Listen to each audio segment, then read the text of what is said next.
ಎಲ್ಲರನ್ನೂ ನಮ್ಮ ನಿಸರ್ಗ ಕಿಚನ್ಗೆ ಸ್ವಾಗತಿಸಿ.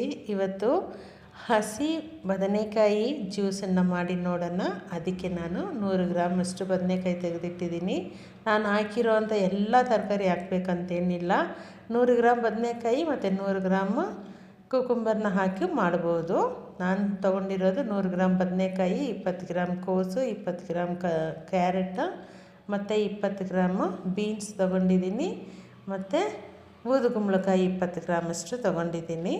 ಅನಂತರ ಲೀಫಿ ವೆಜಿಟೇಬಲ್ಸಲ್ಲಿ 2 ವೀಳ್ಯದೆಲೆ ತೊಗೊಂಡಿದ್ದೀನಿ. ಮತ್ತು ಕುಕುಂಬರ್ 50 ಗ್ರಾಮಷ್ಟು ತೊಗೊಂಡಿದ್ದೀನಿ. ಶುಂಠಿ ಬೆಳ್ಳುಳ್ಳಿ 30 ಗ್ರಾಮಷ್ಟು.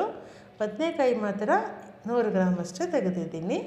ಅನಂತರ ಕರಿಬೇವಿನ ಸೊಪ್ಪು, ಕೊತ್ತಂಬರಿ ಸೊಪ್ಪು ಮಿಕ್ಸಿಲಿ ಹಾಕಿ ಇಟ್ಕೊಂಡಿದ್ದೀನಿ. ಇದೆಲ್ಲವನ್ನು ಎಂದಿನ ಹಾಗೆ ನಾವು ಜ್ಯೂಸ್ ಮಾಡಬೇಕು.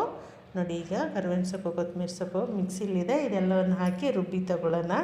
ಬದನೆಕಾಯಿಯಿಂದ ತುಂಬ ಹೆಲ್ತ್ ಬೆನಿಫಿಟ್ಸ್ ಇದೆ. ಅದ್ರ ಜೊತೆಗೆ ಈ ತರಕಾರಿ ಎಲ್ಲನೂ ಸೇರಿದಾಗ ಟೋಟಲಾಗಿ ನಮ್ಮ ಬಾಡಿಯಲ್ಲಿರೋ ಅಂಥ ಎಲ್ಲ ರಕ್ತನಾಳಗಳಿಗೆ, ಅಂಗಾಂಗಗಳಿಗೆ ರಕ್ತ ಶುದ್ಧೀಕರಣವಾಗಿ ಹರಿಯುತ್ತೆ. ಇದರಿಂದ ನಮ್ಮ ಆರೋಗ್ಯದಲ್ಲಿ ಒಳ್ಳೆಯ ಚೇತರಿಕೆ ಆಗುತ್ತೆ. ಅದರಿಂದನೇ ಈ ಥರ ಮಾಡ್ತಾಯಿದ್ದೀವಿ. ಎಲ್ಲ ತರಕಾರಿ ಇದ್ದರೂ ಸರಿ, ಬದನೆಕಾಯಿ ಮತ್ತು ಬರೀ ಕುಕುಂಬರ್ನ ಹಾಕು ಮಾಡ್ಕೊಬೋದು. ಪ್ರತಿ ತರಕಾರಿಯಲ್ಲೂ ಒಂದೊಂದು ವಿಶೇಷತೆ ಇದೆ. ಅದು ನಮ್ಮ ಆರೋಗ್ಯವನ್ನು ಕಾಪಾಡ್ತಾ ಬರುತ್ತೆ.